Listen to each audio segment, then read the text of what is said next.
아, 우리 요 유형 문제를 꼭 알고 있어야 돼요. 여러분들 모의고사 보시면요. 1번, 2번, 3번은요. 이제 현재 올해는 뭐 바뀌지 않으면 이게 독서 이론 문제예요.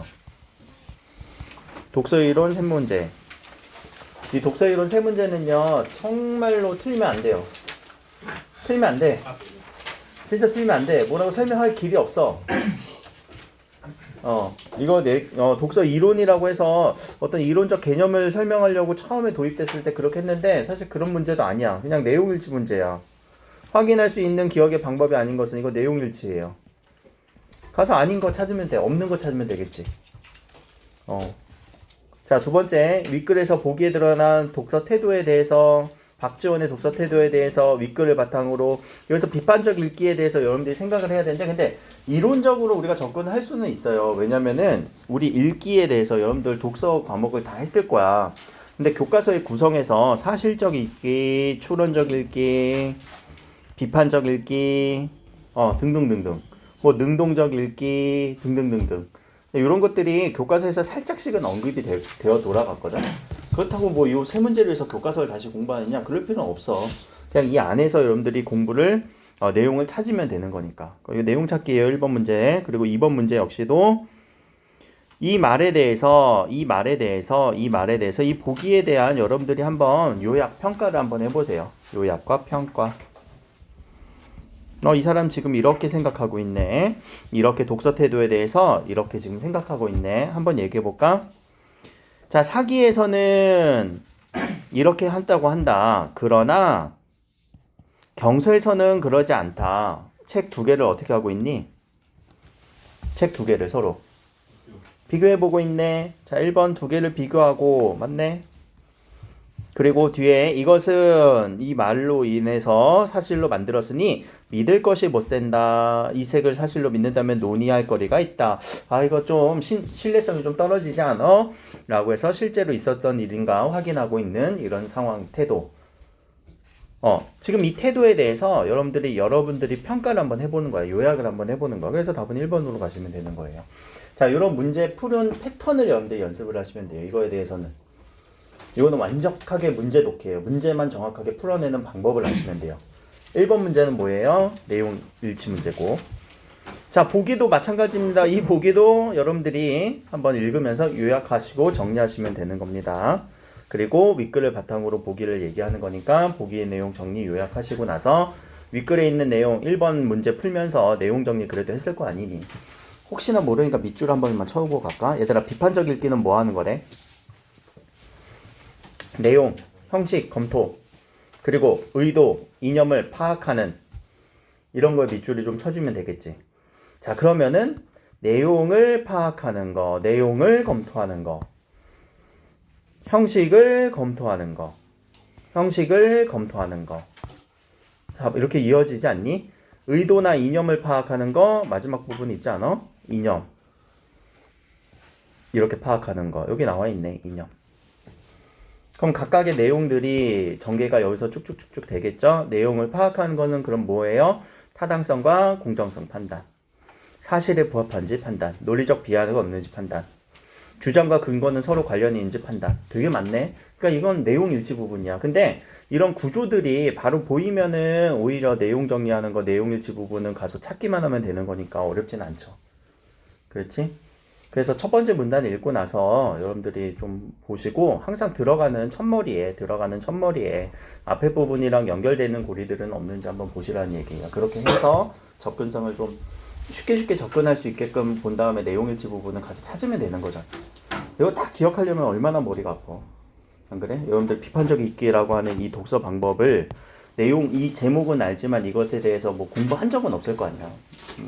이건 전공자들도 기억을 못하는 건데. 안 그래? 내용 다 기억하는 게 아니라 다시 가서 있는지 없는지만 가서 찾으면 돼요. 있으면 지워주면 되잖아. 논리적 단계를 따르고 있는지 어디서 확인할 거야? 내용이잖아, 여기서. 논리적 비약은 없는지, 주관과 관련이 있는지, 이런 것들 다 논리적 관계 아니니? 자, 그러면서 중요한 거, 1번이 지워질 수 있는 이유. 논리적 단계라는 내용은 없지만, 어휘가 바뀌죠. 어휘. 혹은 요 문장이 변화가 일어나요. 그 변화의 의미와 앞에서 선택지에서의 의미가 서로 일치해야지 지워지는 거지. 내용일치 부분은 어휘 변화가 많이 일어나는데 이번 문제 어려웠던 거 어휘 변화를 다 찾아줬으면 아마 어렵진 않았을 거예요. 다 맞은 사람은 있니 혹시? 칭찬 좀 해주자. 없어? 아니야? 자, 그러면 요 1, 2, 3번 문제는 독서 이론 부분이에요. 저는 요 독서 이론 부분을 여러분들한테 좀 제시를 할 때 어떻게 제시하냐면요. 이제 3월 달에 모의고사 딱 시작, 다음 달이잖아. 다음 달에 벌써 시작하잖아. 그러면은, 지금 완전히 우리가 뭐, 자기만의 그 독해 방법, 자기만의 이 모의고사 풀이 방법이 정립이 안 됐다면, 1번부터 푸는 게 아니라, 선택 과목부터 좀 풀었으면 좋겠어요. 선택 과목 11문제. 화작을 하시던, 엄매를 하시던. 자, 그리고 요 독서 이론. 세 문제를 같이 한번 이렇게 묶어서 연결고리상. 요거 바뀌어도 괜찮아요. 왜냐면 독서 이론은 좀 이렇게 좀 처음에 뭔가 워밍업 하는 느낌이거든, 워밍업. 그러면은 남은 문제가 몇 문제니? 남은 문제도 우리 문제수도 알아야 돼. 문학 몇 문제? 17문제. 그럼 독서는 이제 몇 문제 남았어? 독서 몇 문제 남았어? 3문제 빠졌으니까 14문제 남았어요. 자, 문학은 몇 지문이에요? 4지문. 독서는 그럼 이제 몇 지문 남아요? 3지문 남아요. 자, 여기서 이제 문학부터 풀어가면 되겠지. 그리고 독서 지문으로 넘어가시면 되지 않을까? 혹은 중간에 독서 한 지문씩 껴둬도 괜찮아요. 아, 선생님 문학만 하기 지겨워요. 이러면은 지겨울 새가 어딨니 모의고사 푸는데. 근데 그럴 수도 있어. 근데 쉬운 지문들이 있다면 독서에서 좀 만만하게 느껴지는 지문, 여러분들 배경 지식이 동원되거나 혹은 여러분들이 이게 배경 지식 동원된다는 게 뭐냐면요. 특히 윤사 하셨던 분들이 있을 거예요. 윤리와 사상 오래 한다거나 그런 분들은 인문이라던가 이런 철학 지문에서 영향이 미칠 수도 있어요. 그 배경 지식이 동원될 수도 있어요. 사문도 마찬가지고. 그러니까 그런 지문들이 있다. 그러면은 하시면 되는 거고 또 과학 지문이 나왔어. 나 생명과학 했는데 생명과학 지문이 나왔어. 그러면 조금 더 읽기 수월하겠지. 그럼 그런 지문들은 좀 먼저 선별해서 먼저 풀어줘도 되지 않을까? 그래서 요렇게 해서 먼저 풀어내시는데 엄매랑 화작이랑 좀 시간적 차이는 있겠지만 화작 같은 경우는 한 20분 이내, 엄매 같은 경우는 조금 더 빠르면 좋겠지. 16분 이내. 그렇게 들어오시면은 그렇게 나쁘지 않는 스코어 같아요. 제가 보기에는 화작이 조금 더 길 수밖에 없어요. 엄매보다. 그렇게 한번 그 타임테이블 스스로의 그 타임테이블을 좀 생각한 다음에 그러면 문학은 얼마나 풀어야 되나요? 문학 진짜 빨리 풀어야지. 25분 안에 17문제인데요. 문학은 뭐가 있니? 여러분들 지금까지 계속 공부했던 거 문학이고. 근데 외워서 공부한 사람들은 여기서 이제 모의고사 대응이 안 되는 거지.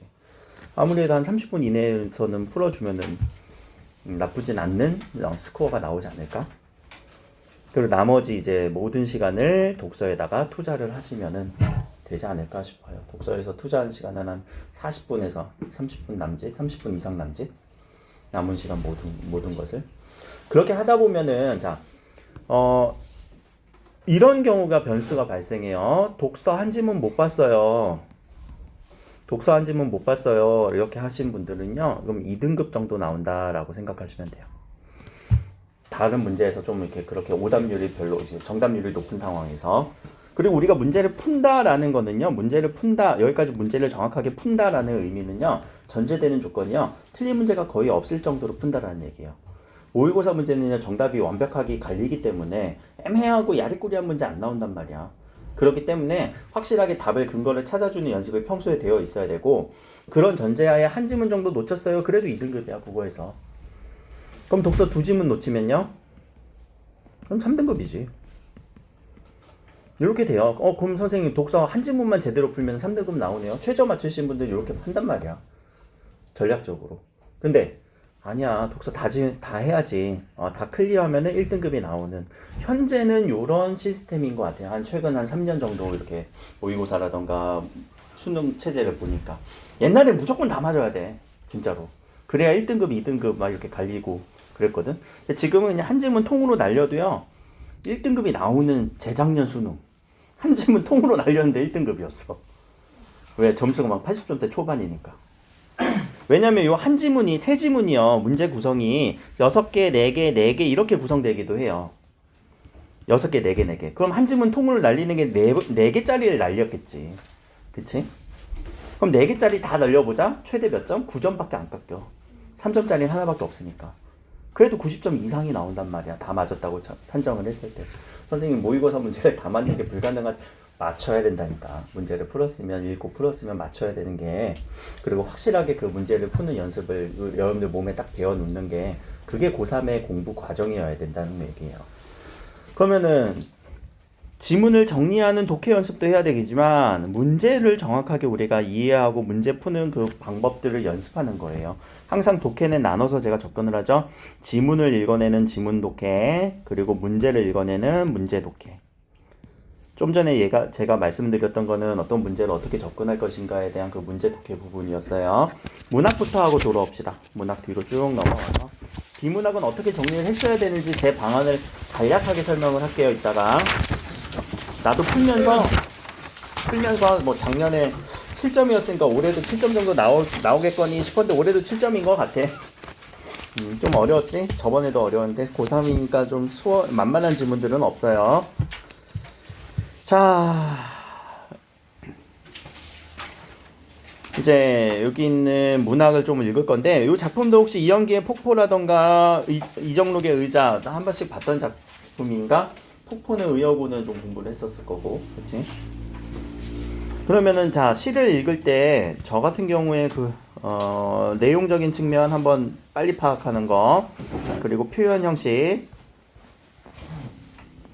한번 읽어주시고, 근데 읽었는데 아씨 내용이 이상해요, 무슨 말인지 도저히 못 알아듣겠어 할 때는요, 항상 상징, 의미, 함축 이런 것들도 더불어 생각을 해주셔야 돼요. 시는 우리가 2번 읽게끔 모의고사에서 유도를 할 거거든요. 그러면 자, 내용적인 측면에서 문제가 분리된 문제가 있는지 한번 빠르게 한번 문제 스캐너를 해볼까?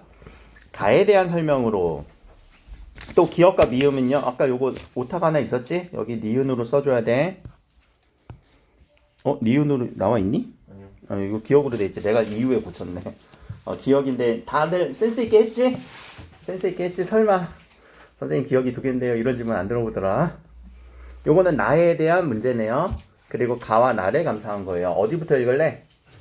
가와 나를 감상. 그래, 가와 나를. 왜? 여기 보기가 있으니까. 보기가 있으면은 보기에서 무슨 얘기를 할까? 읽어봐야 되겠지. 그래서 그렇지, 사경지식을 우리가 통해서 이 시를 읽던가 아니면은 반대로 시를 읽고 나서 적용을 하던가, 둘 중에 하나야. 먼저 보기에서 읽고 나서 시로 가던가, 아니 시를 읽어야 보기에 적용할 수 있을 것 같아요 라고 하는 거. 물론 이게 둘 다 왔다 갔다 하긴 하거든. 어떻게 가자. 이거 하나 가져가야 돼.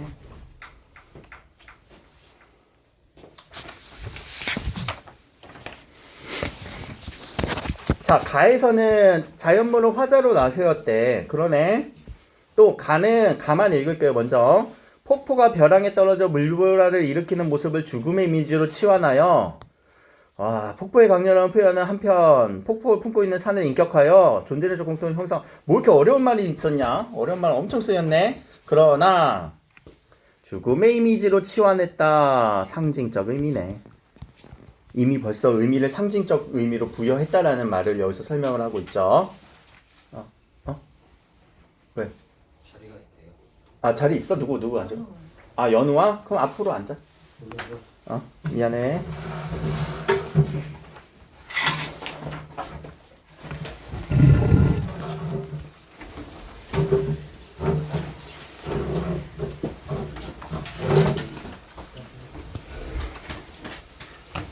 자, 2번째, 산을 인격화할 때, 인격화의 우리의 표현 방법, 무슨 방법이니? 무슨 법이니? 인격화했다?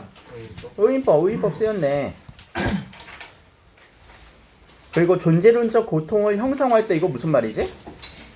존재적 공통을 형상화했다? 이거 주제의식. 야, 뭐 이렇게 많이 줬냐, 시에서? 왜 이렇게 많이 줬을까? 이거 다 준 거 아니야? 상징도 줬지, 표현법도 줬지, 주제도 줬지. 이렇게 왜 이렇게 친절하게 많이 줬을까? 읽었는데 시가 어땠니? 어려웠지.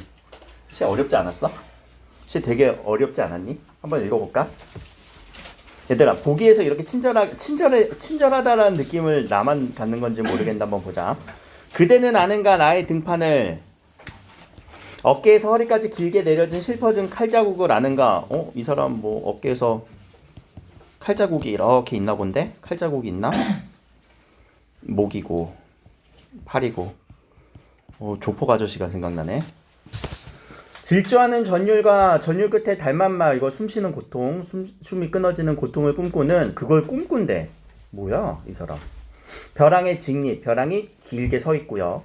그 위에 벼랑은 다시 또 솟습니다. 뭐가 벼랑이 계속 서 있다라고 얘기는 하네. 근데 슬슬 보니까 제목은 폭포였어요. 어라 이게 폭포라고? 여기서 떨어지는 폭포의 물결은 직립에서 떨어질 거고요. 아까 이 벼랑이 떨어지는 이쪽은요. 산을 의인화시켰다라는 이런 생각을 하면은 산에서 폭포가 떨어지는 모습을 등판의 칼자국으로 얘기를 했구나. 그러면서 얘기를 했던 거 존재론적 고통.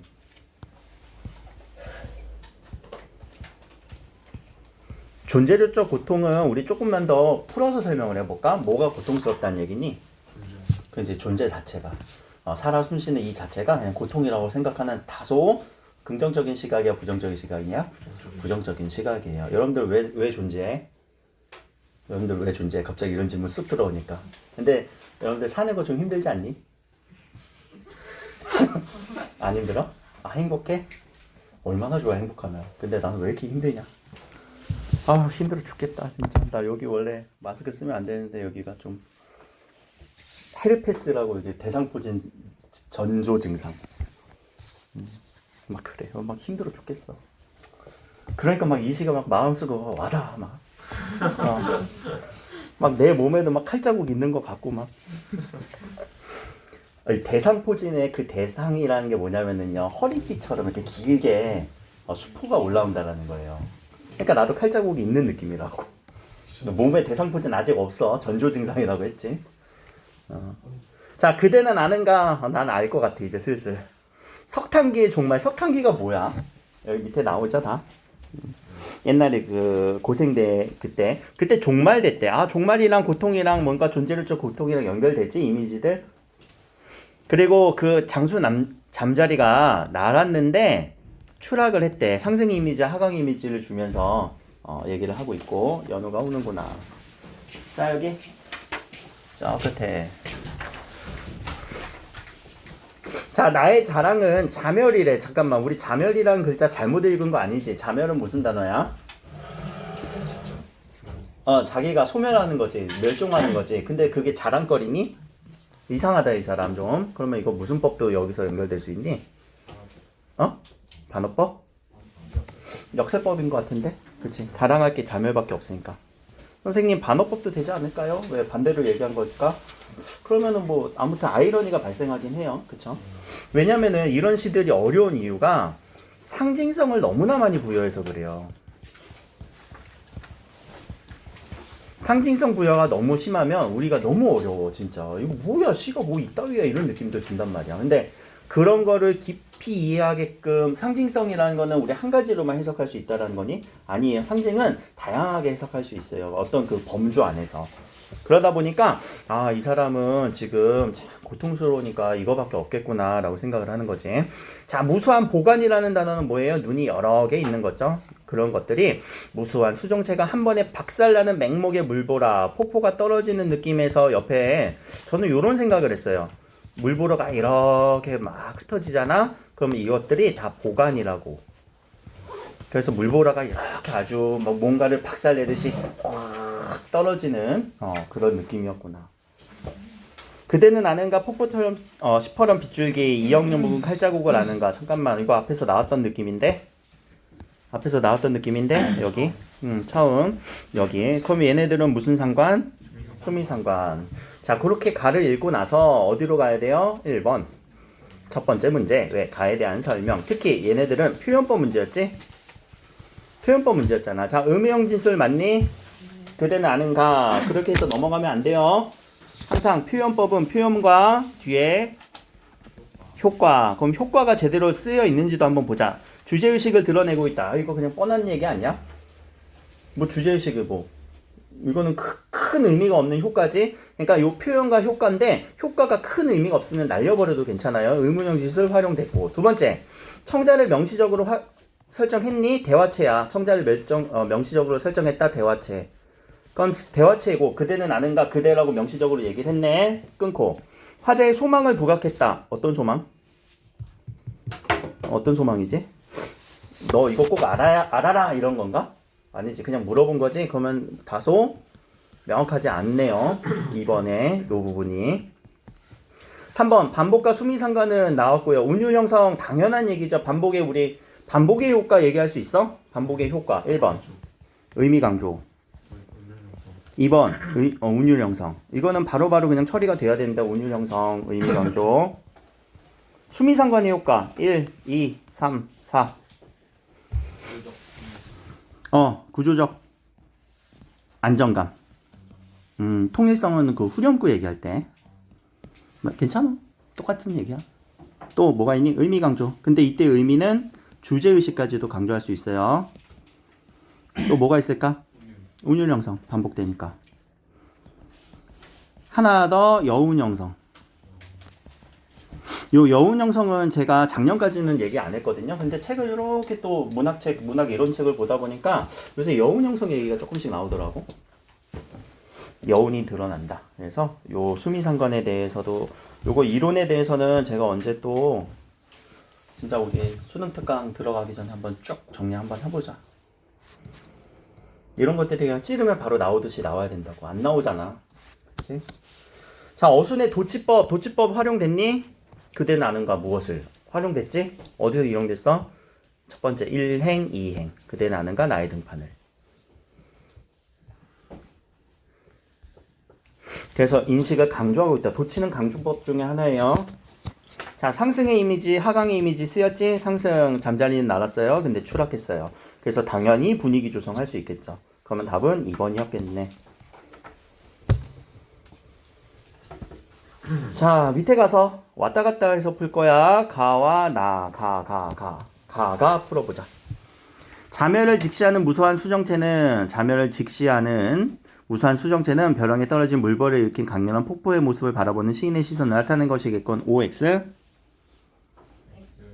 응? 어디가? 시인의 시선?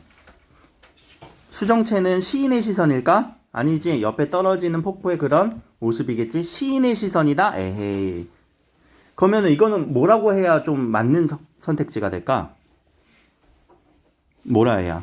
시인이 바라보는 폭포. 이렇게 그냥 지워버리면 말은 되겠다. 바라보는 것이겠군. 이렇게 하면 어때? 그러면 맞는 선택지가 되니? 그래. 그렇게 해서 선택지를 확실하게 구분을 해줘야 돼요. 확실하게. 어디가 뭐가 틀렸는지. 그러면 잘 끊어줘야 된다는 얘기예요. 확실하게 구분한 거에 여러분들 기본 구성은요. 일으키는 폭포의 모습을 바라보는 시인의 시선을 나타내는 것이겠군. 이런 식으로 뭔가 꾸며주는 이런 관형절이라고 얘기를 해요. 이런 것들을 다 나눠줘서 정확하게 얘가 얘 연결고리를 잡아주면서 맞는지 틀린지를 생각을 해주셔야 된다라는 거. 자, 그래서 작품 이제 의자로 갑시다. 그럼 의자는 보기에서 아직 안 읽었네요. 보기에서 읽고 옵시다. 자, 나는 특정 인물의 말을 인용하여 시인의 인식을 드러내고 있다. 특정 인물의 말 누구의 말이었니? 어머니의 말이지? 그럼 어머니의 말을 인용한 인용법이 쓰였고 표현법 중에서는 자, 나는 또 일상적인 소재 의제의 의미를 확장했다. 이것도 상징으로 쓰였다고요. 그래서 이 두 시가 그래서 상징이에요. 상징으로 시를 묶어준 거지.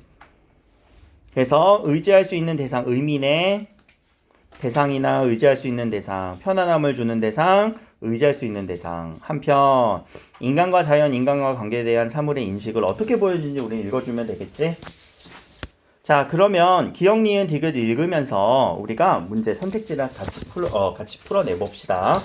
자, 병원 갈 채비를 하면서 어머니가 얘기를 합니다. 야, 내가 허리를 아프니까 야, 세상이 다 의자로 보여야. 의자는 뭘까? 이때 의자는 의자로 모여야 쉴 수 있는 거. 그치? 아, 쉬고 싶다. 자, 자, 근데 여기서 기억 뭐라고 설명했어? 인물의 병약해진 몸 상태와 동일시된다. 할머니, 엄마가 의자다. 에이, 아니지? 엄마가 의자 아니에요. 1번 지워주시고. 자, 꽃도 열매도 그거다. 쉬는 곳에 앉아있는 것이요. 의자에 앉아있는 것이요. 자, 니은. 인물의 자신의 현재 상태를 투영했다. 투영이라는 거는 쏙 집어넣었다라는 거 맞지? 감정이입처럼. 맞네. 또 외부 세계를 인식하고 있다. 외부 세계라는 건 뭐야? 세상, 대상. 답은 2번. 자, 여기에서 이 말 너무 중요해요. 투영이라는 거는 현재 상태를 반영했다. 고려하여. 외부 세계라고 할 때 우리가 뭐 외계인이 사는 세계가 아니라 대상, 세상을 인식한다라는 거. 이 외부 세계라는 말 많이 씁니다. 꼭 이해해 주셔야 돼요. 답은 2번이네. 이렇게 찾아주면 될 것 같고. 나머지는 왜 틀렸는지 꼭 찾아보시고.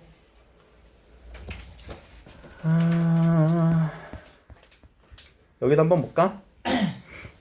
자, 허리가 아픈 어머니는 의자에 앉는 행위를 통해 편안함을 얻을 수 있겠군. 왜? 의자는 편안함을 주는 대상이니까. 꼭 끌어와서 보기에서 있는 내용을 끌어와서.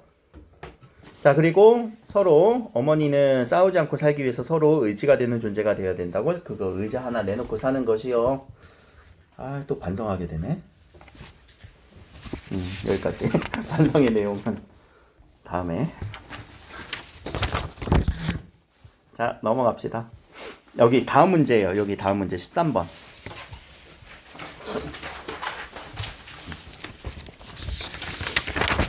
뭐 여기 특강도 들었던 친구들이 있을 것 같긴 한데, 자, 요 문제가 화작 문제일까, 엄매 문제일까? 화작 문제일까, 엄매의 매체 문제일까? 응? 자, 이거 화작의 문제일까, 아니면 언매의 문제일까? 저기 앉을래? 저쪽에. 빨리. 화작의 문제일까? 언매의 문제일까? 매체 문제 맞아? 화작 특강 들으신 분 꽤 있을 텐데, 자, 이거 화작 문제 느낌 없었니? 있었어? 없었어? 아예 없었어? 야, 이거 공고문이라며. 초안이라며. 야, 공고문에 초안 나오면 이거 장문 아니야? 와, 맞아, 똑같아. 이게 화작이랑 엄매랑 매체랑 문제 유형이 완전 동일해요. 그래서 엄매 공부하시는 분들도 요 화작 공부하시면 좋아요. 당연히 해야 되고, 매체 부분 문제 빨리빨리 풀어내야 돼. 알겠지? 자, 그러면 자, 요 공고문이고 학생의 인터넷 카드 뉴스의 초안입니다. 그럼 공고문을 읽어야 되는데, 자, 이런 문제들은요, 이게 매체 문제거든요. 매체 문제예요. 만약에 장문 문제라면 지문을 조금 더 정확하게 읽어야 되는데, 사실 이거 읽을 내용들이 있니? 아니야. 문제부터 처리하시면 돼요. 문제부터 보시고, 이 매체 문제에 가까워요. 자, 문제부터 보시고 오셔서 보시면 됩니다. 이게 만약에 화작에서의 장문 문제라면요, 조금 방향을 조금 반대로 하는 게 좋아요. 내용을 정확하게 읽고 가는 게 좋지만, 매체 문제잖아. 이 매체는요, 그 매체의 특징, 특히 화법과 장문에서 갖고 온 문제에서 그 특징적인 요소만 물어보기 때문에 더 빨리 풀려요. 그래서 화법과 장문이랑 엄매를 우리가 견주었을 때 엄매가 빨리 풀린 이유가 요 매체에서도 발생을 해요. 그런데 문제를 풀다 보니까 이거는 문법 문제 아니니? 13번에. 그치? 피동 표현을 활용하여 명사로 끝나는 문장. 이렇게 피동 표현이 문제 기억을 해야 되겠지. 이희리기. 그럼 가서 찾아야 되겠네. 가는 나와 달리 피동 표현을 활용했는지 가서 찾아야 돼요. 공고문에서. 그럼 글자를 읽으면서 피동 표현에 대해서 우리 생각을 했을 때, 자, 엄매 들으셨던 분들은 기억을 하셔야 되는데, 뭐뭐하게 되다, 뭐뭐어지다, 이, 히, 리, 기라고 하는 이런 접사들이 들어가야 되겠죠. 그런데 피동 표현의 효과는요, 객관적으로 보여주는 특징은 맞습니다. 드러나지는 않았을 거예요. 자, 2번. 명사로 끝나는 문장이란 게 뭐야? 자, 요거 명사로 끝나는 문장을 뭐뭐 하기로 함, 뭐뭐 하기로 뭐 했음. 자, 요런 게 조금 어려운 말로 개조식 문장이라고 해요. 개조심 아니야. 개조식 그런 형식의 문장이다. 그럼 개조식 문장의 특징은요, 정보를 간결하게 전달하는 거 맞아요. 그럼 명사로 끝나는 문장이 어디서 나왔는데? 공고합니다가 아니라 공고. 누구 제출하세요가 아니라 제출. 학생입니다가 아니라 학생. 자, 이런 부분들이 다 개조식 문장, 명사로 종결했던 특징이죠. 그러니까 간결하게 전달되는 느낌 맞네요. 답은 2번. 이렇게 풀었니? 이런 느낌으로. 자, 4번 문제는요. 자, 회의에 참여하여 작성한 메모입니다. 이 회의가 개요가 돼요. 개요 찾기. 그래서 그 개요를 통해서 카드 제작을 했을 거예요. 어디서 카드 제작했어요? 밑에서. 그럼 자, 여기에 있는 내용으로 반영된 것을 아닌 것을 찾으라고 얘기하는 거니까 결국 여기에 있는 내용과 여기에 있는 내용과 여기에 있는 내용, 각각의 내용들이 어디에서 언급이 되어야 돼요? 여기서 언급이 돼야 돼요. 그럼 반대로 풀면 되겠지? 한 줄 가서 찾고 기억을 고려하여. 자, 요것이 어디에서 언급이 됐는지 가서 찾아주시면 되는 거죠. 그래서 내용 서로 연결해서 개요 찾기 문제니까 할 수 있었을 것 같아요. 자, 밑에 가서 이 문제는요. 조언을 듣고 추가한 카드입니다. 고쳐쓰기예요. 고쳐쓰기예요. 뭔가 수정을 가했다라는 거거든요. 그래서 장문에서 얘기하는 고쳐쓰기 부분이에요. 그러면 장문에서의 고쳐쓰기는 얘가 무슨 의미가 있는지 이것에 대한 의미를 생각해보고 그 의미를 밑에 가서 찾아주시면 되겠죠. 자, 조언을 듣고 무슨 조언을 어떻게 들었길래 그 조언은 분명히 이 의미에 반영됐을 거 아니야. 이 글에 반영됐을 거 아니야. 해볼까? 요약을 해봐야 될 것 같아. 비가 오면 당황해하는 이들이 많았대. 그래서 우산을 사서 우산 대여해 있는 제도를 만들었어요. 이거 여러분들 학생 선거하면 맨날 공약으로 나오는 거 아니냐? 없니? 안 나오니? 이미 시행도 하고 있어 학교에서? 아, 진짜로? 좋은 학교다 진짜. 이거 선생님들이 의욕이 없으면 안 하거든. 야, 그거 우산 관리 누가 할 건데? 과거의 내 모습. 왜냐면 결국은 내가 하거든. 결국은 그 담당 선생님이 해야 되거든. 자, 하고 있니 학교에서 자체적으로? 그래? 그래서 고맙다는 걸 느꼈어요. 그럼 이건 뭐야? 구체적인 어떤 활동을 하는지에 대한 얘기를 하고 있는 것 같은데, 혹은 보람에 대해서 이 학생에 대한 보람을 얘기해서 하나로만 요약되진 않을 거예요. 여러 가지 생각이 들었겠지만 그 여러 가지 생각을 가지고 연결을 해보라는 얘기예요. 그랬을 때 하는 일이 구체적으로 무엇인지 사례를 제시하자. 사례 제시됐죠? 무슨 대여 사업? 우산 대여해주는 사업. 답은 2번. 자, 문제 유형이에요. 지금 13, 14, 15번도 문제 유형 파악 꼭 해주셔야 되고요. 아까 문학 독해 해야 되는 겁니다. 자, 이제 독서 하나 남았는데 독서는 우리 잠깐만 쉬었다가 갑시다. 그 자리에서 잠깐만 2분만 있다가. 대학교 안 간다는 거 요 아니야? 비문학 한 지문 남았는데 요거 같이 한번 막 완벽하게 읽지는 않을 거고요. 어떤 식으로 여러분들 읽었는지 한번 체크 한번 해볼게요. 그리고 왜 이게 답이 돼야 되는지 그런 아주 미묘한 부분들. 자, 문제를 한번 쓱 보면은 문제를 한번 보자. 문제 유형부터. 우리 뭐 그런 지문 뭐 많이 나오지 않니? 야, 문제부터 봐야 돼? 지문부터 봐야 돼? 관계없어. 관계없어. 이거를 여러분들이 갖고 놀 줄 알아야지. 근데 이 4번 문제 유형은 어떤 문제 유형이야? 이거 뭘 물어보는 거니? 뭘 물어보는 거 같아? 그렇지, 이거 전개 방식이잖아. 전개 방식은 뭐 전개 방식이 나왔구나 그냥 그렇게만 생각해 주면 되지 뭐. 근데 더 중요한 거 가 읽고 가 보고 나 읽고 나 보고. 그 다음에 5번은요? 몰라. 어떻게 알아? 안 그래? 간지 난지 모르겠지? 문제 보고 어떻게 알아? 그러면은 몰라.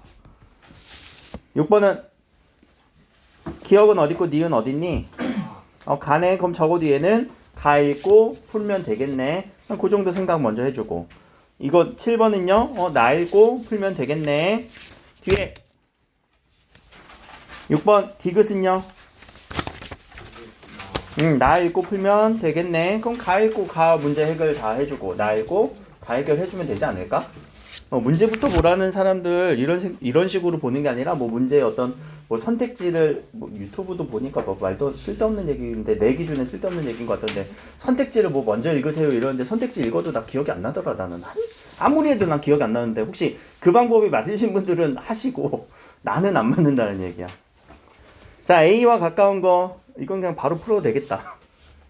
아니니? 별로야? 아니야? 안 돼? 아니요. 이거 오답률 한번 볼까? 9번도 생각보다 많이 틀렸던데 아까 보니까. 2번이 어렵다.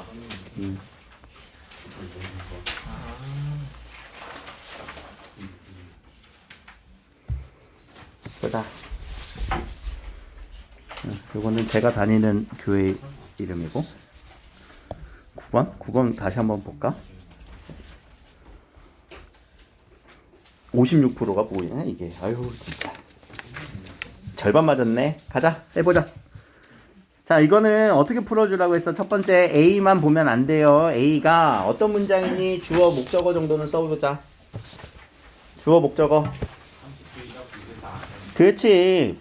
베풀린의 형식주의적 미술사학은 반향을 얻었다. 야 반향이 뭐야? 몰라. 반향. 반향이 뭐야?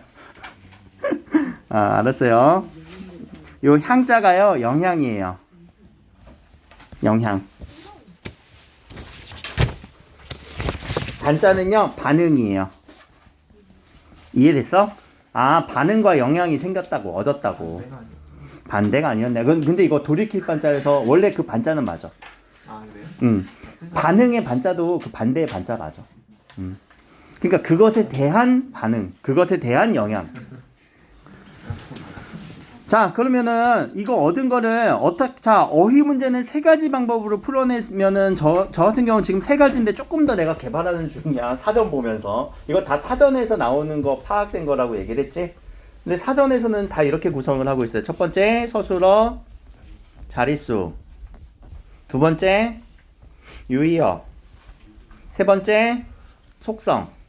속성은 크게 구체적, 추상적 속성이냐, 구체적 속성이냐. 그러면 자 유의어를 한번 넣어볼까? 얘들아 이거 얻다, 반향을 얻다, 받았다, 영향을 받았다, 영향을 뭐 이렇게 뭐 생겼다, 인기가 생겼다 이런 느낌 아니니? 그치? 자 신임이 생겼다, 신임을 받았다 맞는 것 같고 이웃들에게 받았다. 근데 가구를 받았지. 속성이 다르죠? 이건 진짜 구체적인 가구를 받은 거니까 X. 지혜가 얻었다, 지혜를 받은 게 아니지. 지혜가 생긴 거지. 받았다 생겼다인데 생겼다밖에 안 되잖아. 지워주시고. 선거권을 획득하는 거죠. 선거권 획득이고요. 사람을 채용하는 거죠. 그럼 답은 1번이지. 그렇게 보시면 될 것 같고. 바로 문제 풀어주시면 되는 느낌. 자, 가를 한번 읽어봅시다.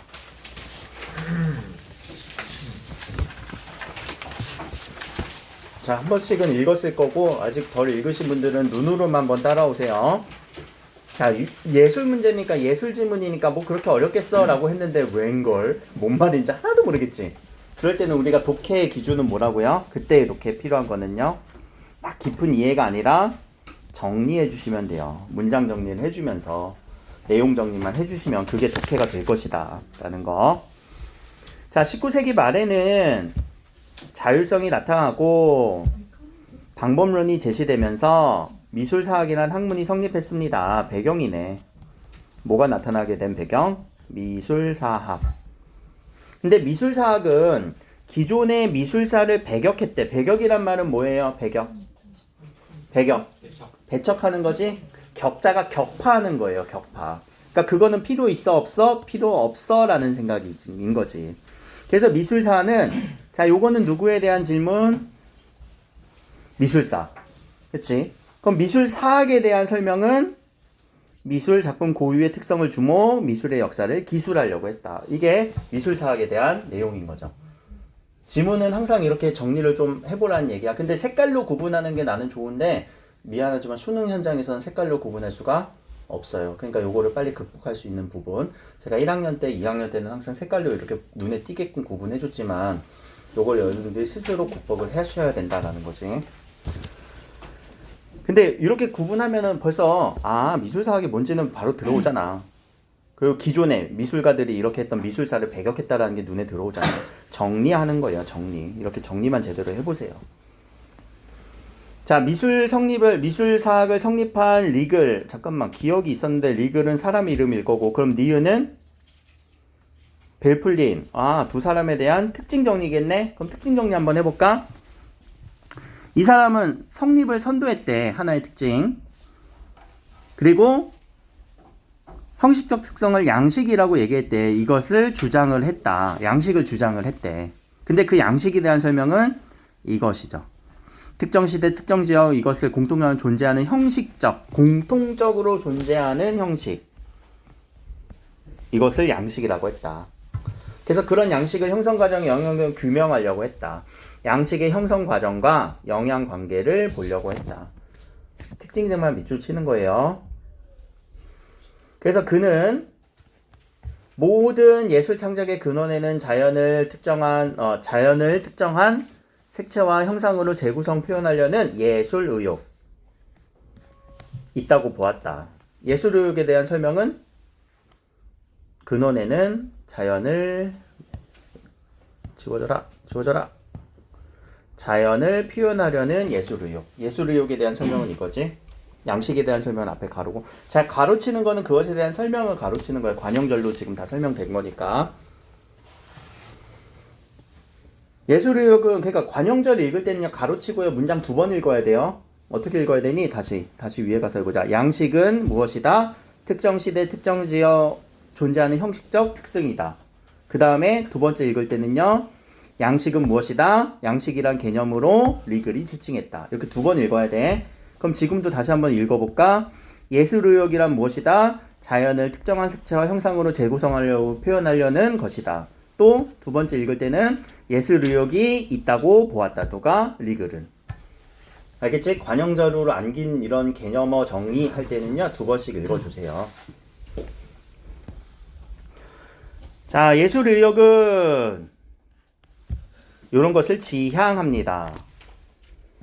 만족스러운 관계. 따라서 특정 미술 양식은 미적 쾌감을 느끼는 특정 시대의 이런 의욕의 소산이라는 것이다. 소산이라는 단어는 뭐니? 소산. 생산물, 생겨난 거. 거기서부터 생겨난 것이라는 것이다. 뭐가? 특정 미술 양식은요. 거기서부터 생겨난 것이래요. 누구의 주장? 리글의 주장이겠지. 그렇게 생각을 한대. 그러니까 그런 양식은 예술 의욕의 소산이란 거야. 뭐에서 뭐가 태어난 거야? 미술 양식은 어디에서부터 태어난 거예요? 예술 의욕에서 태어난 거지. 관계가 성립됐니? 관계가 정립돼야 돼. 자, 리글은 각각의 양식에는 독자적인 의의가 있음을 인정했대요. 고대 그리스 르네상스 시대의 이런 것들을 모범으로 여겼던 당대의 통념을 불식하는 한편, 자, 불식시키다라는 단어는 뭐니? 불식. 그것을 인정했다라는 거 아니야? 아니야. 그럼 통념을 인정했어. 그때의 통념은 어떤 통념? 그리스랑 르네상스. 그렇지. 그때 이런 미술 양식의 모범으로 여겼다. 이게 모범이었다라는 거. 그럼 2번 읽어야 돼. 어떻게 2번 읽어? 첫 번째는 자, 당대의 통념은 무엇이었다? 고대 그리스 시대와 르네상스 시대가 미술 양식의 모범이었다. 자, 그게 하나의 문장. 또 두 번째 문장은요. 리글은 당대의 통념을 불식했다. 두 개의 문장. 자, 이렇게 읽으니까 벌써 문제 하나 틀렸던 게 보일걸?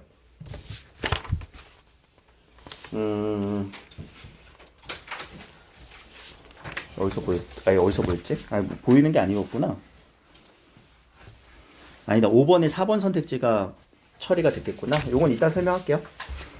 자, 한편 하나 더. 아직 안 끝났어. 자, 고대 이집트 시대에서 근대 미술이 전개해온 과정을 예술의욕의 표출이라는 단일한 관점으로 서술하는 보편적 미술사 단일하게 했다. 좀 간단하게 설명을 했나봐요, 이 사람은요. 그치, 복잡한 걸 간단하게. 근데 우리가 읽기엔 좀 복잡한 느낌이었어. 왜? 관용절이 좀 많이 있는 느낌이죠. 3학년 지문 되니까 이렇게 많이 설명한다고요. 지문을 섞어서 뭔가 이 대상을 섞기도 하고요. 믹스 시켰죠. 지금 한 문장 안에. 근데 관용절로 안긴 문장도 많이 써요. 그러니까 이런 암기 문장들이 많이 쓰였을 때는 우리가 의식을 하고요. 나눠서 2번씩 읽어주세요. 알겠지? 자, 이후 벨플린은, 자, 벨플린에 대한 얘기도 이제 정리하러 갑시다. 2번째 사람. 미술 양식의 자율적 전개에 대한 리글의 주장을 뒤따르면서도 엔드 양식 변화의 원천으로 의혹을 제시한 것은, 자, 의혹, 예술 의혹은 어디서 나왔던 거야? 요거네, 이것을 모종의 형이사학적 실체를 전제한 논리라는 비판적인 태도를 보였다. 깠네. 비판했네. 형이사학적 실체라는 건 뭐야? 형이사학, 형이상학. 형 이상해. 아, 형 이상하다는 거니까 맞아. 형 이상하다고. 형 이상한 게 맞아. 형태의 이상이라고. 형태를 가져 안 가져? 형태를 안 갖는다란 말이야. 형태를 초월한 이상적인 거라고. 형 이상학은. 이해됐어요? 형 이상한 거 맞지? 형 이상해. 형태를 초월했다란 말이야. 그럼 이거는 관념 추상이란 얘기죠. 아유, 저번에도 언제 얘기하지 않았니? 형 이상학, 관념, 추상 다 비슷한 단어라고. 그럼 꽌네? 야, 그거 예술의혹 그거 추상적인 거 아니야? 형이사학적인 거 아니야? 관념적인 거 아니야? 아, 그렇구나. 그럼 비판했네요. 이어서. 그에 따르면 미술 양식이 시대에 따라서 각각 지역에 따라 시각적 틀이 다르기 때문에, 야, 틀이 달러. 그래서 이 시각적 틀은 자연을 보는 방식이 아니라 미의식과 결부된 거야. 그것을 나는 표상 형식이라고 부를게. 그래서 이 표상 형식을 5가지로 나는 나눌 거야. 그래서 요거는 뭘로서의 변화, 그리고 뭐로서의 변화에 대해서 요 기준 5개에 맞춰서 나는 요 바르코 양식, 르네상스 양식에서 요렇게 넘어가는 것을 요 5개의 기준으로 내가 한번 평가해 볼게. 그러면 어떤 문화에서 어떤 문화, 어떤 예술에서 어떤 예술은 요 5개의 기준으로 내가 평가할 수 있는 그 틀을 제시했다 라고 하는 것이 요 벨플린의 얘기. 그러면 자, 리글이라는 사람이 있었고 벨플린이라는 사람이 있었어요. 근데 비판했죠. 깠죠. 뭐라고 깠어요? 야, 너 형 이상학이야. 너무 형 이상학적이야. 그럼 리글은 혼자서 좀 당하는 느낌이 억울하네. 그치? 여기까지. 그럼 적절한 것은 한번 읽어볼까? 미술사학의 방법론 얘기했니? 얘기했지. 누구의 방법론? 리글의 방법론. 그리고 벨플린의 방법론. 얘기했어. 그러나 유형별로 분류했니? 아니야. 유형별로 분류가 아니고 장단점 얘기한 것 같지도 않은 것 같아요. 자, 19세기 말에 유럽 사회가 사회의 변화가 미술사학 성립에 영향을 끼쳤니? 그런 얘기 있었어? 이거 있었네. 첫 번째 줄에. 왜? 사회는 이런 느낌이었습니다. 근데 미술사학의 성립에 미친 영향만 설명했니? 아니지? 왜? 주된 내용, 리글과 그런 벨플린은 무슨 영향을 받았는지가 설명이 돼야 되는데 이거는 좀 뭔가 좀 미흡한 느낌 같아요. 그치? 자, 밑에도 보자. 요거는 볼 수 있어. 가는 미술사학의 특정 방법론 누구? 특정 방법론 뭐? 리글의 방법론과 벨플린의 방법론이 이전에 어떤 미술 방법론에 영향을 받았는지 제시하고 있다. 제시된 거 맞니? 리글은 누구에게 영향을 받았어? 누구랑 달라? 미술사. 일반적인 미술사랑 좀 다르지. 또 벨플린은 누구랑 달라? 리글하고 다르지. 그럼 이건 제시되고 있다. 가는 맞네. 나가 맞는지를 그럼 봐야 돼. 세모 일단. 넘어가서 가 문제가 어디 있었니? 6번 문제지? 자, 정리를 꼭 잘 해주셔야 돼요. 자, 자, 요것에 대한 이해로 적절하지 않은 것은 기억은 리글은 빨간색이었는데 벨플린 해볼까? 자, 기억은 다른 시대에 우월하다고 판단하지 않는다. 맞아요? 틀려요? 리글은 우월하다고 판단하지 않는다. 그러나 어디에서 나왔니? 아까 요 얘기. 고대 그리스 시대와 르네상스 시대 모범으로 여겼던 당대 통식을 불식한 때 인정한대 안 한대? 인정 안 한대. 그럼 그렇게 여기지 않는다. 맞네요. 2번. 기억은 리글은 인간과 세계의 만족스러운 관계를 맺는 지향하는 것이 고유한 특징이라고 생각한다. 아까 요거 지향 얘기 나왔지? 예술의식은 인간의 모든 의욕처럼 만족스러운 관계를 맺으면 지향한다. 그러나 여기서 우리 중요한 단어 무슨 단어가 중요하니? 다른 모든 의욕처럼. 이 얘기는 뭐예요? 고유하다라는 얘기야? 일반적이라는 얘기야?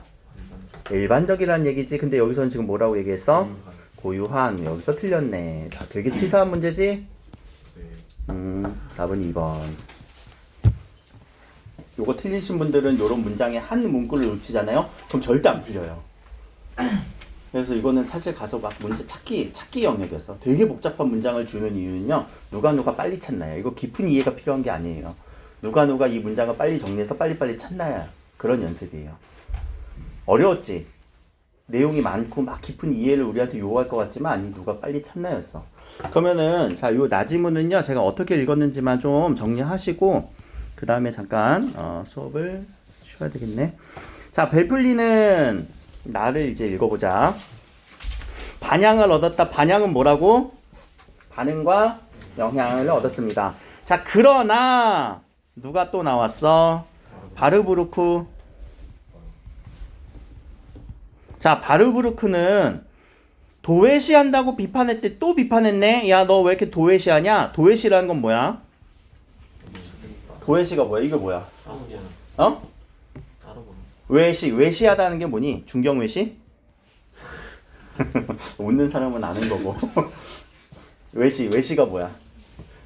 밖으로 밀어내는 거거든요. 안 보는 거예요. 도자가 뭐냐면은 의도적으로. 야, 의도적으로 너 왜 나 무시해? 이런 느낌. 왜 나 도외시해? 봤는데 쌩 까고 가. 도외시 안 해? 선생님들 만나면 도외시 하면 돼요? 안 돼요? 안 되죠. 안 돼? 안 돼. 도외시 하지 마. 의도적으로 외시, 시야로 밖으로 밀어내는 거예요. 도외시라는 단어는. 그러니까 너 왜 자꾸 도외시해? 그럼 목적 대상이 필요하겠다. 뭐를? 너는 내용을 안 봐. 내용 좀 봐. 라는 얘기겠지. 그래서 이런 의미 해석하는 거, 내용을 보자라는 거, 요 바르부르크가 얘기를 할 것이고요. 그것에 대해서 이제 도상학과 연결지어서 얘기를 할 겁니다. 도상학. 그래서 도상학에 대한 얘기 읽으면서 한번 해보시고, 자, 그 다음에 한 사람이 또 나오죠. 어떤 사람? 체계한 사람이 파노프스키. 근데 이 사람은 반대되는 느낌이었니? 아니지. 이것을 좀 이어받은 사람이지. 파노프스키. 그리고 파노프스키가 얘기할 때 누구의 이론을 좀 더 갖고 왔어요? 리글. 리글의 이론을 다시 한번 갖고 왔구나. 그리고 파노프스키가 정리한 내용은 여기에서 세 가지로 나눠줬어요. 세 가지 층으로 전 도상학 단계, 도상학 단계, 도상학 해석 단계. 각 부분이 있을 거니까 정리하시면서 지문에 있는 내용, 선택지에 있는 내용을 왔다 갔다 하시면서 비교 대조하시면 될 것 같고요. 그럼 자, 5번 문제가 맞는 이유만 얘기할까? 특정 방법론, 지금 요 사람들의 이야기들이 다 어떤 방법론에 영향을 받았는지, 누가 누구를 깠는지, 누가 누구에게 영향을 받았는지가 다 나와 있지? 그래서 답은 5번으로 가시면 된다라는 거. 자, 전개 방식 문제는요, 항상 요 핵심이라는 단어에 밑줄 치시고 지문에 있는 말로 설명할 수 있어야지 그게 정확한 정답이 돼요. 알겠지? 특정 방법론 누구? 각각의 방법론이 미술사학의 방법론에 이전에 어떤 영향을 받았어? 벨플리는 리글에게, 바르부르크는 벨플린에게, 파노프스키는 바르부르크에게 영향을 받았음을 제시하고 있다. 맞는 설명이 돼버리죠. 자, 그렇게 보시면 될 것 같습니다. 5번 문제 혹시 틀린 사람 많니? 5번 문제 정답률 한 번만 보고 그 이유만 얘기해볼까? 5번, 36%니까 꽤 많네. 인상주의 어디에서 얘기 나왔어? 인상주의.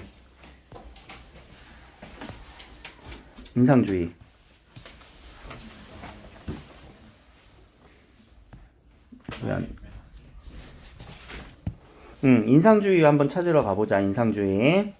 자, 인상주의는 1대1로 대응될 수 있는 회화의 흐름을 선도하였다. 1대1로 대응이라는 말을 한번 기억해 주셔야 돼요. 자, 인상주의. 자, 이때 인상주의가 이렇게 설명을 하고 있어요. 시각 이미지와 그 의미의 연관성이 희미해진 인상주의.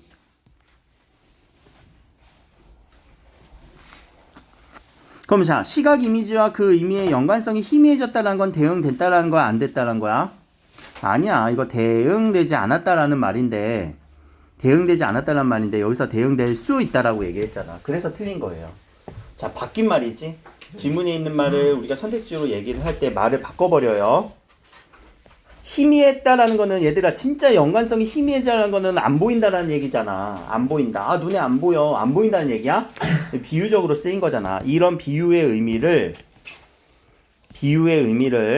혹은 상징적인 의미를 우리는 대응되지 않았다라는 선택지의 말로 바꿔서 아, 의미가 서로 맞아 떨어지는구나 라고 할 때 우리는 그것이 바뀐 말에서 유기적으로 좀 연결해서 문제를 풀어내줘야 된다라는 거. 한 번만 더 여러분들이 고민 한번 해보세요. 요 문제들 틀렸던 거 한번 보시고요. 자, 여기서는 지금 요 단계들이 있네요. 오류에 대한 수정을 할 거고 무슨 단계? 전 단계.